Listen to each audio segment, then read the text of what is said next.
کہ بعض علماء کے نزدیک روزہ، بعض علماء نے یہ کہا ہے کہ روزہ ٹوٹ جاتا ہے، روزہ نبی کریم صلی اللہ علیہ وسلم کے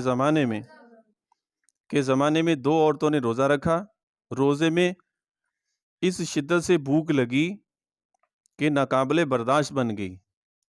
اب اس میں یہ واقعہ سن لیں، پہلے ہلاکت کے قریب ہو گئیں کہ اتنی بھوک لگی کہ وہ مرنے والی ہو گئیں۔ اب جس نے سارا دن غیبت کرنی ہے، کوئی تسبیح نہیں پڑھنی، کوئی قرآن کی تلاوت نہیں کرنی، کوئی ذکر نہیں کرنا، کوئی نفل نہیں پڑھنے، لوگوں کی غیبت ہی کرنی، روزہ بھی رکھا ہوا ہے، تو بس اس کا روزہ جیسے گزرے گا نا، تو جو تسبیح میں، تلاوت میں، ذکر میں مشغول رہتے ہیں ان کا تو پتہ ہی نہیں چلتا روزہ کیسے گزر جاتا ہے۔ ایسے نہیں کرنا چاہیے۔ تو صحابہ اکرام نے عرض کیا، نبی کریم صلی اللہ علیہ وسلم سے دریافت کیا تو حضور نے ایک پیالہ ان کے پاس منگوایا اور دونوں کو اس میں کیا کرنے کا حکم دیا۔ کیا کس کو کہتے ہیں؟ الٹی کرنا۔ دونوں نے کیا کی، اس میں سے گوشت کے ٹکڑے اور تازہ کھایا ہوا خون نکلا، تازہ، ان کا تو روزہ تھا۔ تو لوگوں کو حیرت ہوئی کہ حضور صلی اللہ علیہ وسلم نے فرمایا کہ انہوں نے حق تعالی شانو کے حلال روزی سے روزہ رکھا، حلال روزی سے روزہ، اور حرام چیزوں کو کھایا، کہ دونوں عورتیں لوگوں کی کیا کر رہی تھی؟ غیبت کر رہی تھی۔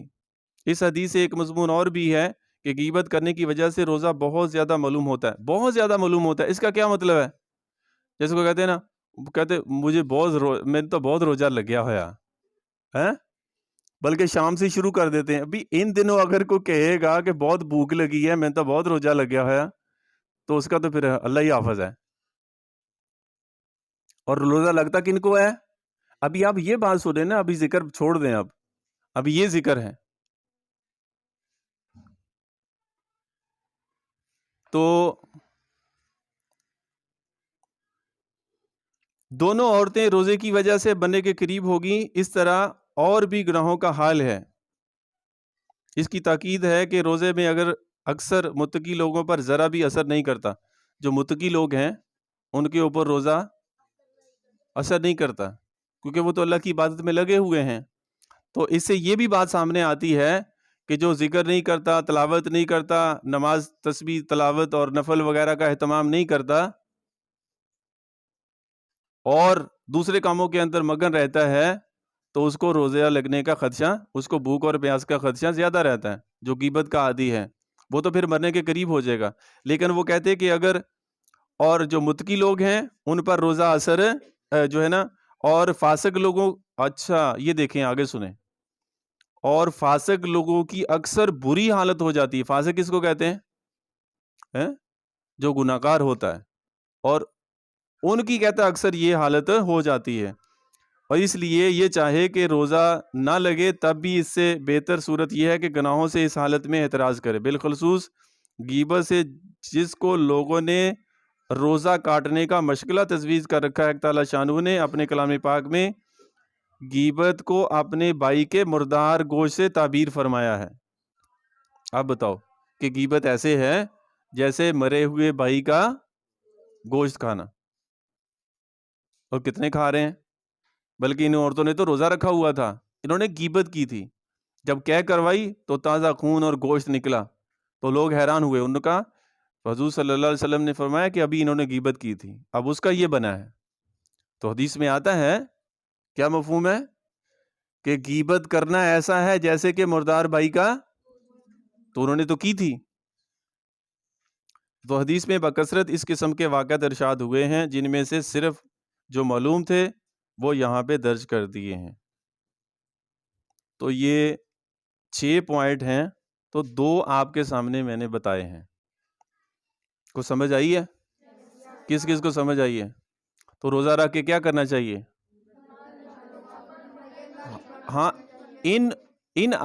ان عوامل کے اندر، ان عملوں کے اندر مصروف رہنا چاہیے، اور یہ بھی نہیں کہنا چاہیے کبھی میں آج روزہ رکھیا سی، کل بھی جیسے وہ کر رہے تھے کہ ساتھ جی روزہ رکھا ہوا، روزہ لگ گیا۔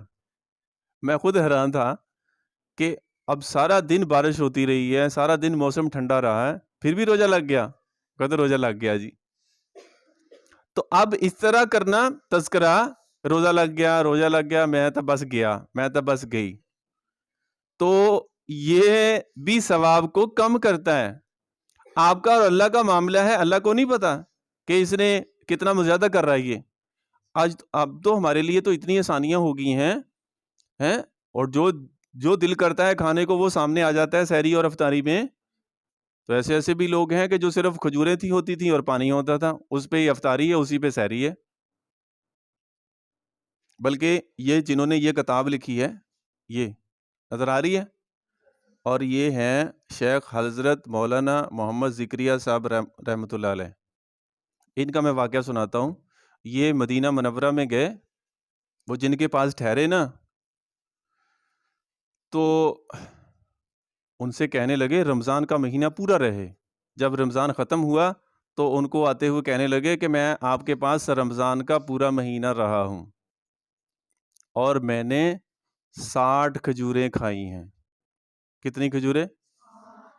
آپ اندازہ کر لو کہ ایک سحری کے اندر کھجور اور ایک اسی تو میرا خیال پتہ نہیں ہفتے سے 60 کھا جاتے ہیں، اور اس کے ساتھ اور پتہ نہیں کیا کچھ، اور 60 کھجوریں، اس کے علاوہ کچھ نہیں کھایا. یہ نہیں ہے کہ سحری میں اور افطاری میں ایک کھا لی بس، اور باقی جو آیا وہ نہیں. صرف اب یہ دیکھیں نا، آپ کو کتنی حیرانگی ہوئی ہوگی.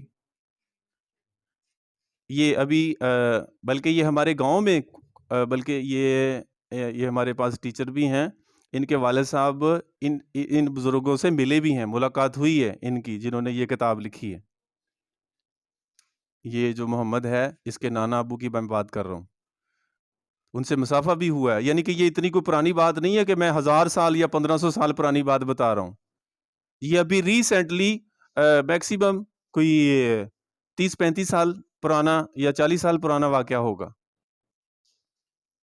اب مجھے یہ بتاؤ کہ جو صبح بھی اچھا خاصا کھاتے ہیں اور پھر افطاری میں بھی کھاتے ہیں اور پھر مغرب سے پہلے گھنٹہ 2 گھنٹے اسی کی تسبیح شروع کر دیتے ہیں، ہائے روزہ لگ گیا، ہائے روزہ لگ گیا.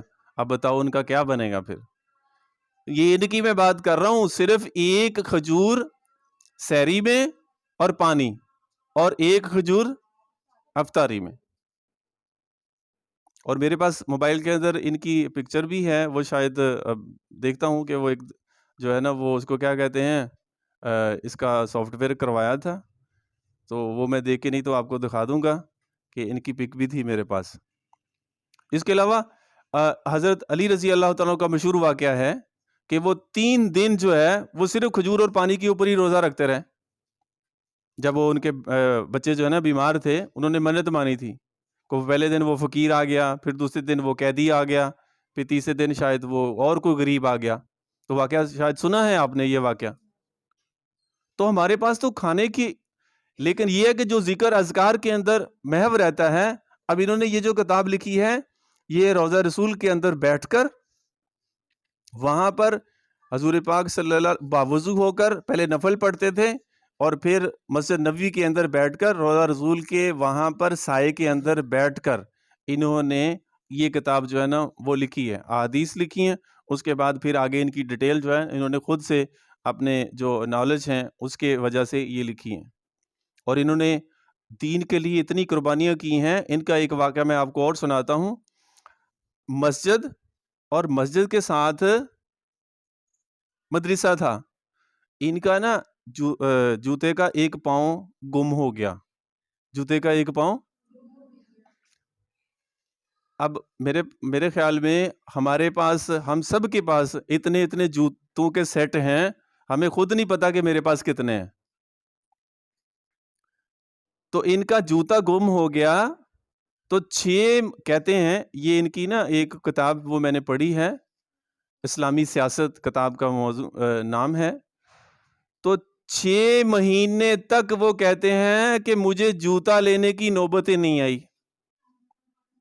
6 مہینے گزر گئے، مجھے جوتا لینے کی نوبت. مسجد سے مدرسہ، مدرسہ سے مسجد، مسجد سے مدرسہ. وہ باہر جاتے تو جوتا پہنتے نا، باہر جاتے تو مسجد سے مدرسہ، اور مدرسے سے مسجد.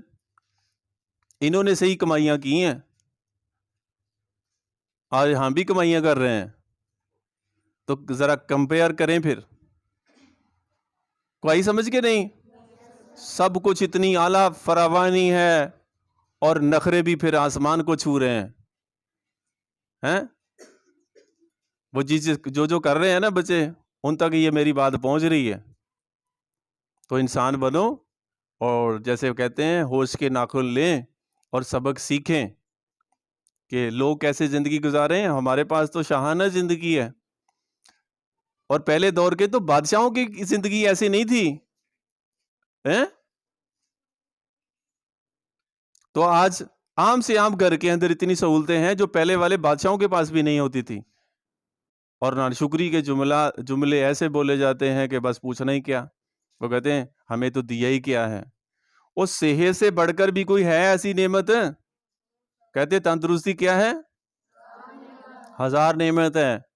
بلکہ ہم ایک آدمی سے ملے, وہ کہتا ہے تندرستی 1000 نعمت نہیں, تندرستی تو 1,00,000 نعمت ہے. اب جو بندہ بیمار ہو گیا تو کیا کرے گا, وہ کیا کر سکتا ہے؟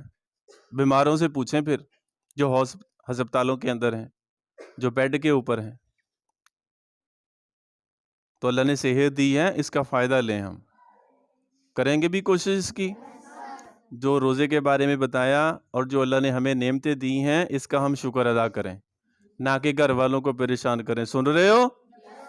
نہیں سن رہے لگ رہا. سن رہے ہیں؟ اب دوبارہ نہیں مجھے اس طرح کے فون آنے چاہیے کہ بچے بہت تنگ کرتے ہیں. یہ بچے تنگ کرتے ہیں تو سارے نہیں, مطلب اکا دکا ہے, تو وہ گھر والوں کو پریشان نہ کرو بھائی. اس میں آپ کا بھی بھلائی ہے, آپ کے گھر والوں کا بھی فائدہ. ہم تو بہت کوشش کر رہے ہیں. یہ آن دی ریکارڈ میں اسی لیے بتا رہا ہوں نا. اب کچھ دنوں کے بعد ہم مدر میٹنگ رکھیں گے اور اس میں یہ بتائیں گے کہ ہم کتنا زور لگا کے آپ کے بچوں کو سمجھا رہے ہیں. ایسے نہیں کہہ رہے کہ ہم بہت کوشش کر رہے ہیں, بہت کوشش کر رہے ہیں. تو اس لیے آپ کو, ویسے میں تو پورا زور لگا رہا ہوں, اب عمل آپ لوگوں نے کرنا ہے.